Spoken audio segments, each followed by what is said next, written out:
Pada video ini saya akan jelaskan tentang proses dasar dari machine learning, yaitu proses belajar. Jadi bagaimana sebuah algoritma machine learning melakukan proses belajar. Saya akan menggunakan contoh yang paling sederhana, yaitu menggunakan regresi linear. Machine learning adalah subbagian daripada artificial intelligence. Jadi artificial intelligence itu kita mengembangkan sistem atau mesin atau komputer. Kita berharap supaya komputer mempunyai intelijensia, mempunyai kemampuan berpikir sama dengan manusia. Nah, untuk membuat komputer mempunyai kemampuan berpikir yang sama dengan manusia atau mempunyai kecerdasan buatan ini, ada beberapa cara yang bisa kita tempuh.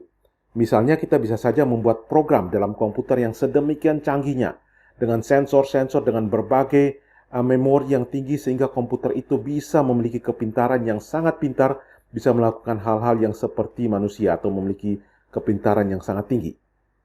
Nah, ada juga cara lain untuk kita membuat artificial intelligence ini, membuat mesin yang pintar. Adalah kita tidak membuat program yang pintar, kita tidak mengetikkan program yang pintar ke dalam komputer, tapi kita hanya memberikan data saja. Dan kita membiarkan mesin itu yang belajar dari data untuk menjadi pintar. Nah, itu adalah bagian dari artificial intelligence yang kita sebut sebagai machine learning. Jadi machine learning adalah bagian dari artificial intelligence yang membuat mesin menjadi pintar atau komputer jadi pintar, tapi bukan dengan cara memprogram. Tapi kita memberikan data saja, kemudian komputer akan belajar dari data sampai dia menjadi pintar. Jadi ada saatnya komputer masih belum pintar, kemudian dia belajar terus menjadi pintar. Jadi itu bagian dari machine learning. Nah, dalam machine learning sendiri ada banyak. Ada yang mungkin seumum kita dengar adalah regresi. Regresi linear misalnya. Ada lagi artificial neural network, ada deep learning, dan sebagainya. Nah, kita akan mulai belajar bagaimana machine learning itu belajar. Kita belajar dari regresi linear dulu, nanti kita akan masuk ke artificial neural network dan ke deep learning. Nah, ini contoh untuk kita mulai belajar dengan regresi linear. Anda tentunya sudah pernah belajar regresi linear di statistik. Jadi misalnya saya punya, ini kasus dari suara jangkrik. Katanya suara jangkrik itu frekuensinya tergantung pada suhu udara di sekitar jangkrik itu. Jadi kalau frekuensi sekitar 20 Hz, maka suhu, ini data yang ada. Jadi kita punya kumpulkan data 20 Hz, suhu waktu itu 31 derajat, 4 ya. Frekuensi 16 Hz, suhunya 22 derajat, dan sebagainya. Kita plot seperti ini. Ini adalah data. Kemudian, kita ingin agar kita punya komputer bisa belajar dari data ini, sehingga komputer ini kemudian hari menjadi pintar. Sehingga kita bisa tahu, kalau frekuensinya 18 Hz, berapa suhu udara di sekitar situ? Datanya tidak ada. Tapi kalau komputernya sudah pintar, misalnya dia melakukan regresi linear seperti itu, maka dia bisa tahu, oh kalau 18 derajat, maka dia bisa dapat, oh misalnya 18 Hz, maka dia dapat, oh 29 derajat Celcius. Seperti itu. Ini yang namanya proses di mana komputer belajar dari data, dan ini yang paling simple adalah regresi linear. Nah, sebenarnya proses belajar dalam machine learning itu ada dua. Jadi proses belajar yang pertama yang saya tunjukkan saat ini, yaitu bagaimana dia melihat data-data, kemudian komputer akan mencari kecenderungan dari data itu, belajar dari data itu untuk mencari pola dari data itu. Misalnya polanya adalah seperti ini. Ada belajar yang lain adalah dia memiliki data dan justru komputer mencari perbedaan di antara data. Misalnya ini terkait dengan tinggi badan orang di Indonesia dan tinggi badan orang di Jerman. Maka ada data seperti ini. Maka yang dicari bukan mencari kecenderungan dari data itu, tapi mencari perbedaan antara yang orange dan yang biru. Misalnya dia dapat garis seperti ini. Sehingga yang dianggap sebelah sana adalah orange atau orang Jerman, yang sebelah sini adalah biru atau orang Indonesia. Jadi dalam bagi manusia belajar itu banyak aspek, tapi dalam machine learning belajar ada dua aspek. Yang pertama adalah mencari kecenderungan, dan yang kedua adalah mengklasifikasi. Atau kita dalam bahasa yang lebih ilmiah, belajar yang pertama adalah regresi, dan belajar yang kedua adalah klasifikasi. Oke, kita akan mulai dengan yang pertama dulu, dengan belajar yang regresi. Oke, kita kembali ke data ini. Jadi datanya adalah frekuensi daripada suara jangkrik, dan saya punya data suhu udara waktu saat itu. Saya punya komputer bisa belajar dari data ini, sehingga dia bisa menjadi pintar. Kemudian hari saya tanya, kalau frekuensi sekian, berapa suhu di situ, dan sebagainya. Maka proses belajar yang terjadi di machine learning adalah, pertama dia masih bodoh. Maka dia akan membuat random saja. Misalnya dia buat random seperti ini. Setelah dia buat random seperti itu, maka komputer akan cek apakah randomnya dia itu, kepintarannya dia itu sudah pintar atau masih bodoh. Maka dia akan cek beda antara, misalnya ini ada 14,4 derajat. Prediksi komputer ada di sini.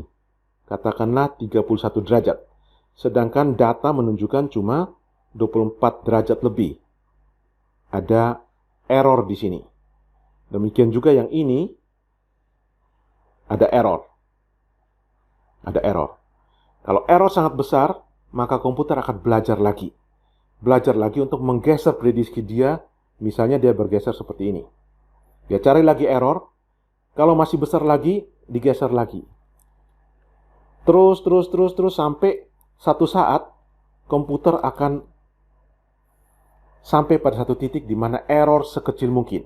Pada saat itulah kita sebut bahwa mesin itu sudah melakukan proses belajar dan sudah pintar. Jadi kira-kira seperti itulah proses belajar. Mulai dengan random, kemudian bergeser ke titik di mana error terkecil, error paling kecil. Oke, itu proses yang akan kita jelaskan dalam video ini. Nah, karena ini regresi linear, maka kita menggunakan garis lurus. Nah, garis lurus di sini, Anda ingat persamaan garis lurus kalau Anda pernah belajar di kalkulus, Y sama dengan MX tambah C. Jadi ini sumbu X, ini sumbu Y.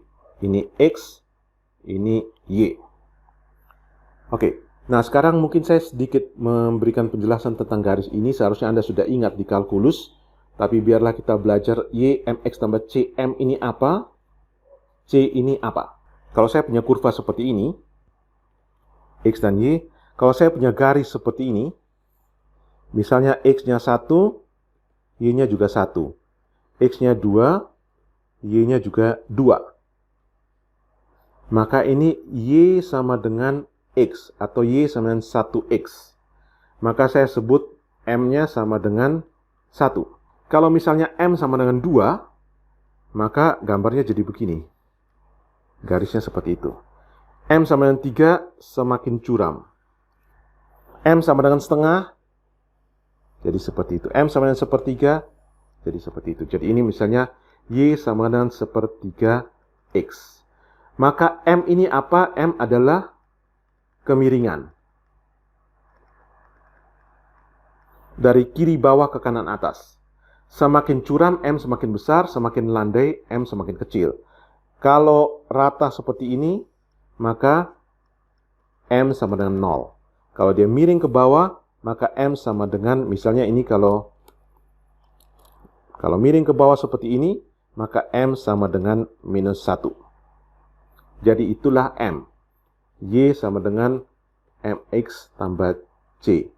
M adalah kemiringan, atau dalam bahasa matematika kita sebut sebagai gradien. Gradien adalah kemiringan. Nah, apa yang dimaksud dengan C? Kalau saya punya garis yang seperti ini, Y sama dengan 1X, jadi M-nya 1 tambah C.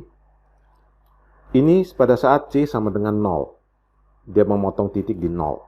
Kalau saya buat begini, Anda lihat kemiringannya sama persis, jadi tetap Y sama dengan M-nya tetap 1. Tapi dia memotong di sini di titik 1, maka plus 1. Kalau dia memotong di titik 2, maka Y sama dengan 1X tambah 2. Demikian juga kalau saya punya garis seperti ini, Y sama dengan 2X tambah 0, maka kalau dia naik ke sini dengan kemiringan yang sama, Y sama dengan 2X tambah 1 dan seterusnya.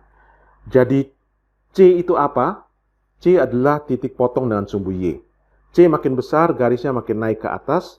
C makin kecil atau makin negatif, maka garisnya akan turun ke bawah. Jadi M adalah gradien, C adalah titik potong dengan sumbu Y. Maka kalau kita kembali ke garis ini, maka kita akan mencari nilai M dan mencari C yang tepat supaya garisnya tepat di sini. Seperti itu. Nah, dalam terminologi machine learning, kita tidak pakai M dan C, tapi kita pakai W dan B. Jadi, Y sama dengan W kali X ditambah B. W itu apa? W itu weight atau faktor pengali. B itu bias atau faktor penggeser. Jadi faktor pengali ini faktor penggesernya. Jadi Y sama dengan W X tambah B. Ini akan kita pakai. Tapi Anda ingat bahwa ini sebenarnya sama. Jadi W itu adalah gradien, B itu adalah titik potong dengan sumbu Y. Nah, sekarang saya akan menjelaskan, saya hilangkan datanya. Saya akan menjelaskan keseluruhan proses learning dalam machine learning yang paling sederhana, yang tadi adalah regresi linear. Jadi kita mencari garis Y sama dengan WX tambah B yang paling tepat. Jadi di sini Y sama dengan WX tambah B yang paling tepat merepresentasikan data ini. Nah, ini karena machine learning nanti akan sangat kompleks, maka biasanya digambarkan dalam bentuk node. Jadi seperti ini. Ada titik. Ini X. X dikali W, kemudian ditambah B. Jadi di sini prosesnya proses penjumlahan. Maka saya akan dapat Y. Y adalah W kali X ditambah B. Nah, kita ingat, saya sudah punya data X dan data Y. Seperti itu. Maka Y yang di sini adalah Y yang garis merah ini, atau Y prediksi. Kalau yang biru-biru inilah Y sesungguhnya. Maka saya beri simbol sendiri, pakai simbol seperti ini. Jadi saya sebut Y hat. Hat itu topi ya, Y yang ada topinya. Jadi Y hat adalah W kali X tambah B. Nah, proses belajar itu tentunya dimulai dari proses di mana dia random. Katakanlah dia random seperti ini. Saya punya persamaan Y hat sama dengan WX tambah B. Saya masukkan ke dalam sistem ini, saya sudah dapat Y hat-nya. Sekarang saya akan cari, apakah ini sudah tepat atau masih error. Maka saya ada hitung yang namanya loss. Apa itu loss? Loss itu adalah selisih antara prediksi dengan sesungguhnya. Jadi selisih antara yang sesungguhnya dikurangi prediksi. Nah, karena kita tidak mau tahu ini positif atau negatif, yang penting selisihnya besar atau kecil. Padahal ini kalau bisa jadi positif, bisa jadi negatif. Supaya dia selalu positif, maka saya kuadratkan dia. Kalau saya kuadrat, maka selalu positif. Kemudian untuk kepentingan kemudahan persamaannya kemudian, maka orang memberikan setengah di depan sini. Jadi ini namanya loss. Jadi setelah kita bisa buat prediksinya, kita hitung loss-nya. Setelah kita hitung loss untuk satu titik, tentunya kita hitung loss lagi untuk titik yang kedua, loss untuk titik yang ketiga, dan seterusnya. Maka kita ambil rata-rata dari semua loss. Jadi misalnya kita punya M buah titik. Rata-rata dari semua loss ini kita sebut sebagai cost atau biaya. Jadi loss dan cost. Nah, oke, kalau kondisi seperti ini, maka Anda bisa lihat bahwa loss kita pasti besar. Cost kita besar karena ini salah, harusnya di sini posisinya. Begitu ya. Maka kita harus rubah sekarang. Kita harus mencari W yang baru dan B yang baru supaya garis ini semakin bergeser ke posisi yang seharusnya. Jadi saya harus hitung W yang baru dan saya harus hitung B yang baru. Nah, W yang baru itu apa? W yang baru adalah W yang lama yang saya perbesar atau perkecil. Jadi saya bisa perbesar atau kecil. Nah, kan bagaimana saya memilih saya perbesar atau saya perkecil? Tergantung mana yang membuat cost makin kecil. Jadi, saya coba gambar ya. Katakanlah ini W saya, ini cost saya. Katakanlah dengan W yang sekarang, misalnya W yang sekarang ini katakanlah saya buat angka 2,5. Maka ini 2,5. Misalnya saya dapat J-nya katakanlah 23. Oke, J-nya 23 pada saat W 2,5. Sekarang apakah W-nya saya perbesar jadi 2,6 atau saya perkecil jadi 2,4? Cara untuk saya tahu adalah saya melihat arahnya. Kalau saya perbesar, apakah J mengecil atau membesar? Misalnya saya mencoba 2,6, ternyata J-nya mengecil. Misalnya jadi 21. Maka saya tahu bahwa W-nya harus saya perbesar. Kalau W saya perbesar, maka J-nya mengecil. Kalau W saya mengecilkan, maka J-nya tambah besar. Berarti saya harus membesarkan W. Sebaliknya, kalau saya besarkan W, J-nya tambah besar, maka saya harus mengecilkan W. Seperti itu. Nah, artinya saya ingin tahu kemiringan J di sini berapa. Kalau J di sini punya kemiringan seperti ini, artinya kemiringannya atau gradiennya W makin besar, J makin kecil. Maka saya sebut kemiringan J adalah negatif.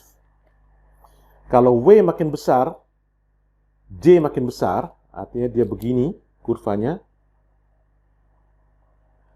maka saya sebut kemiringan J positif.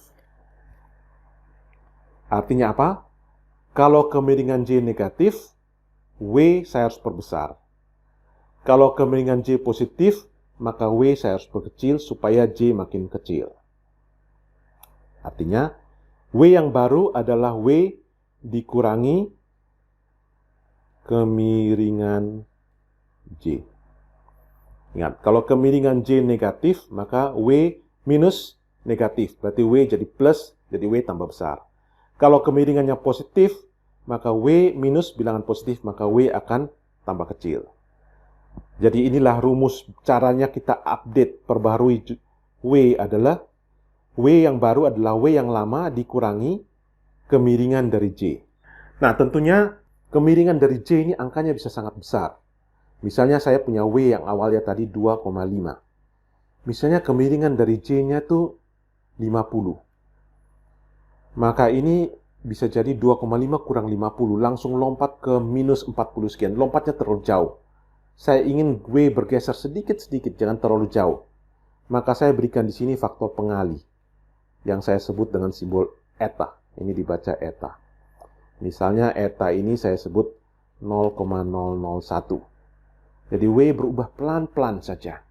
Ini caranya kita mengupdate W yang baru. Jadi, saya tulis ya di bawah sini. W yang lama adalah W yang baru adalah W yang lama kurang eta dikali kemiringan J terhadap W. Nah, kalau dalam kalkulus Anda tahu kemiringan J terhadap W adalah dJ per dW. Nanti kita akan masuk ke dalam persamaan lebih lanjut. Kita tidak pakai simbol D, tapi kita pakai simbol del. Del J per del W. Kenapa del? Karena turunan parsial. Anda tidak usah bedakan. Kalau Anda bingung, ya Anda ingat saja adalah del J per del W, anggap aja sama dengan del dJ per dW. Demikian juga B.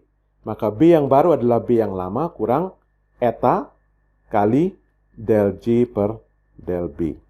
Inilah rumus yang akan kita pakai untuk memperbaiki dapat W yang baru dan B yang baru yang membuat errornya atau cost-nya makin kecil. Jadi kita akan ke sini. Kemudian setelah kita dapat ini, kita proses lagi sama, kita hitung lagi, kita lakukan lagi. Jadi itulah keseluruhan proses dari learning pada machine learning. Oke. Nah, ada sedikit notasi yang perlu Anda ketahui. Kadang-kadang dalam ini ilmu yang baru berkembang, sehingga kadang-kadang ada notasi yang mereka tulis tidak terlalu tepat secara matematik, tapi itu notasi yang sering dipakai, sehingga kita pakai saja notasi itu. Nah, dalam machine learning, orang tidak menulisnya dJ per dW. Anda tahu J adalah rata-rata dari L. Jadi J adalah rata-rata dari L. Mereka akan tulisnya di sini. Harus yang benar adalah gini. Rata-rata dari del L per del W. Ini rata-rata, average. Rata-rata ya, dari del L per del B. Jadi rata-rata dari del L per del W ini adalah del J per del W. Rata-rata dari del L per del B adalah del J per del B.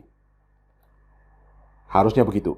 Tapi nanti dalam penulisan pada umumnya, orang tidak menulis lagi ini. Jadi ini tulisannya hilang. Jadi Anda akan sering ketemu rumus untuk machine learning adalah di sini tulisnya del R per del W, di sini del L per del B. Sesungguhnya ini bukan del L per del W, tapi del J per del W, atau rata-rata dari del L per del W. Ini bukan del L per del B, tetapi rata-rata dari del L per del B, atau sama dengan del J per del B. Tapi karena rumus ini yang sering dipakai, kita stick saja di sini, kalau enggak kita akan bingung. Anda lihat buku-buku selalu tulis seperti ini. Tapi nanti dalam program Anda akan lihat bahwa di sini saya akan melakukan proses rata-rata. Oke. Pada slide berikutnya saya akan membuat proses ini sedikit lebih ringkas. Oke, kita buat proses yang sedikit lebih ringkas. Input X dikali W ditambah B, saya dapat Y hat atau Y prediksi. Jadi caranya, prosesnya saya berikan input, saya buat random dulu W sama B, kemudian saya dapat Y hat. Y hat adalah W dikali X ditambah B. Setelah saya dapat Y hat, maka saya akan hitung loss.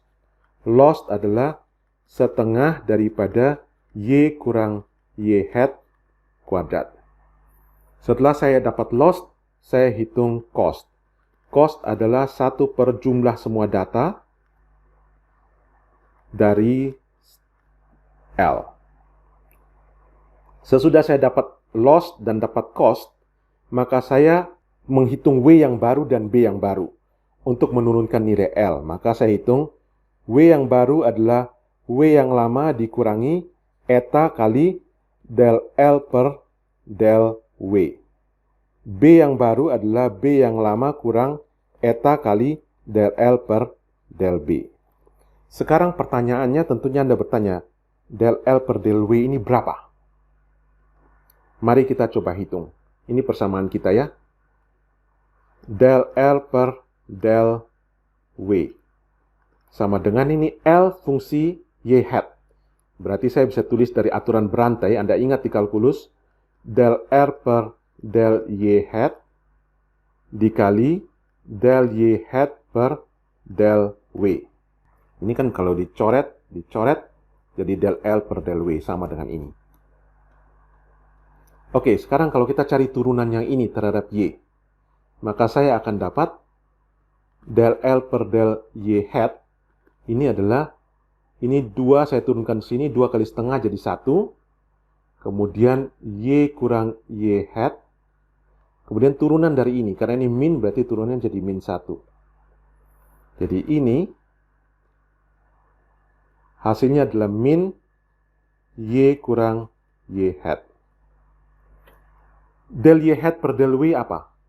Ini persamaan Y hat sebagai fungsi dari W. Maka kalau saya turunkan terhadap W, maka saya dapat del Y hat per del W akan sama dengan X. Maka ini akan sama dengan X. Sehingga del R per del W sama dengan ini. Y kurang Y hat minus dikali X. Dengan cara yang sama, saya bisa hitung del R per del B. Ini adalah del L per del Y hat kali del Y hat per del B. Del L per del Y hat sama minus Y kurang Y hat. Del Y hat per B, ini kalau diturunkan terhadap B sama dengan 1. Ini sama dengan 1 atau kita tidak perlu tulis. Sehingga saya dapat del R per del B sama dengan ini. Kalau saya sudah dapat del L per del W, del L per del B, maka saya sudah dapat sini, maka keseluruhan proses saya sudah bisa lakukan. Jadi keseluruhan proses, masuk X, hitung Y hat, hitung L, hitung J, hitung del L per del W, hitung del L per del B, hitung W yang baru, hitung B yang baru. Kemudian W yang baru ini dimasukkan ke W sana, B yang baru ini dimasukin ke sini, kemudian kita lakukan proses yang sama lagi. Berikan X, hitung Y hat lagi, kemudian hitung L, hitung J, hitung del L per del W, hitung del L per del B, update W yang baru, B yang baru, lakukan itu lagi. Kita lakukan terus sampai J kita akan turun ke nilai yang paling minimum. Maka kalau sudah minimum, maka kita anggap mesin kita sudah pintar karena dia sudah dapat nilai W dan nilai B yang paling optimal. Saya akan menggunakan Excel untuk kita mensimulasikan proses belajar yang sudah dijelaskan dalam slide sebelumnya. Jadi ini data yang kita punya. Ini X adalah frekuensi daripada suara jangkrik, sedangkan Y adalah suhu udara di sekitar jangkrik. Jadi kita mempunyai input X dan kita ingin mengetahui Y-nya berapa. Kita ingin training mesin learning kita, komputer kita, supaya bisa belajar dari data yang ada. Maka tentunya Anda lihat di slide sebelumnya, pertama kita hitung Y hat. Saya sudah punya W dan B. Ini W dan B yang pertama saya random saja. Misalnya W-nya 1 dan B-nya min 3. Maka Y hat adalah W dikali X ditambah B. Seperti itu. Nah, tentunya saya harus kasih tanda ini supaya dia tidak berubah. Ini saya copy ke bawah. Maka saya sudah punya Y hat untuk semua input yang ada. Kemudian saya mau hitung del L per del W. Nah, dari slide sebelumnya kita sudah tahu bahwa del L per del W adalah minus Y kurang Y hat dikali X. Jadi sama dengan minus Y kurang Y hat dikali dengan X.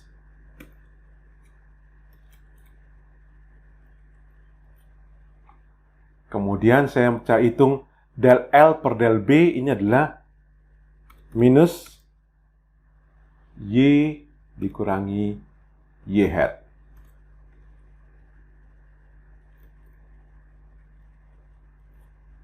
Ya, tentunya harusnya saya hitung L juga. L adalah setengah dikali Y kurang Y hat pangkat 2.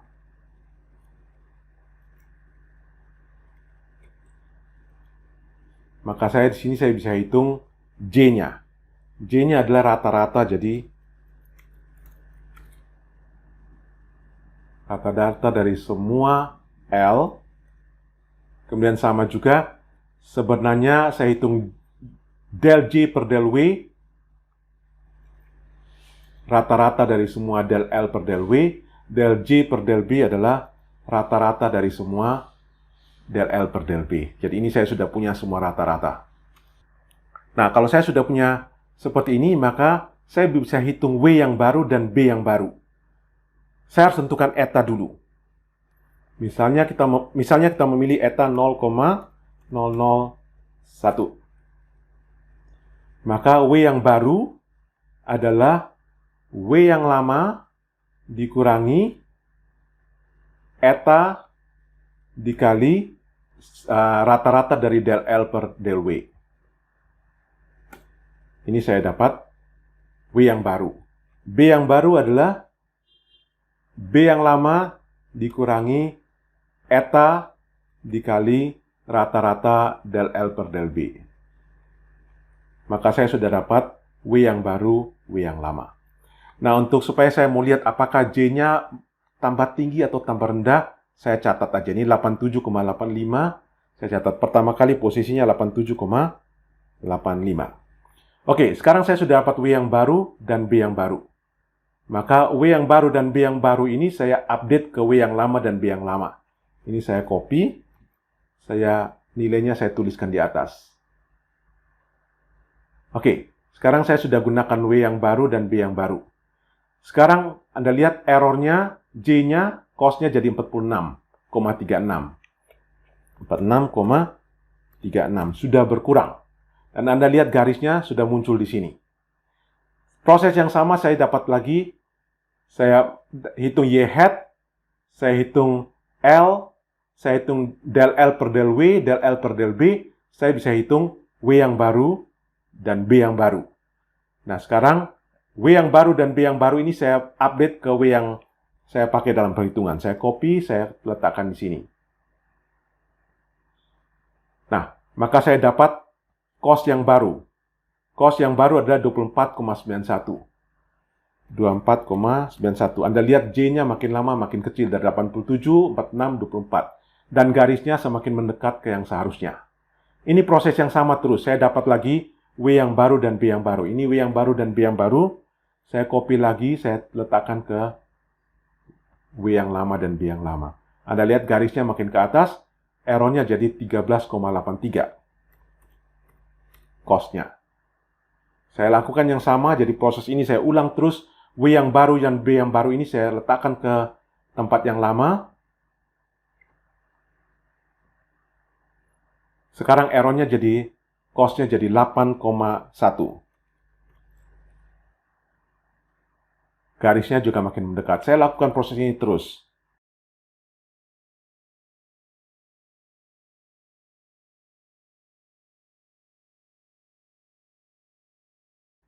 Jadi proses ini saya ulang terus.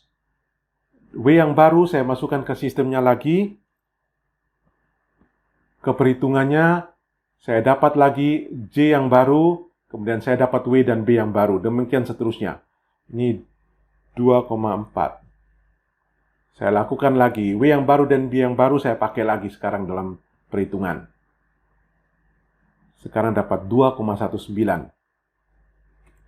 Anda lihat garisnya sudah semakin menuju ke tempat yang seharusnya. Ini saya copy lagi. 2,08. Anda lihat garisnya semakin bergeser ke yang seharusnya. Jadi kalau proses ini kita lakukan terus, ini kita baru lakukan beberapa kali. Kalau kita lakukan sampai 1000 kali, maka garis ini akan menuju ke tempat yang seharusnya, sehingga kita akan mendapat mesin yang sudah belajar. Maka Y hat akan memiliki posisi yang paling mirip dengan Y. Atau dengan kata lain, kita akan mendapat cost yang paling rendah. Jadi demikianlah proses belajar yang terjadi. Saya sudah tunjukkan dalam slide ini. Dan juga kita sudah simulasikan dengan menggunakan Excel seperti ini. Nah, ini baru beberapa kali. Kalau ini dijalankan terus, maka kita akan dapat nilai J yang makin lama makin kecil.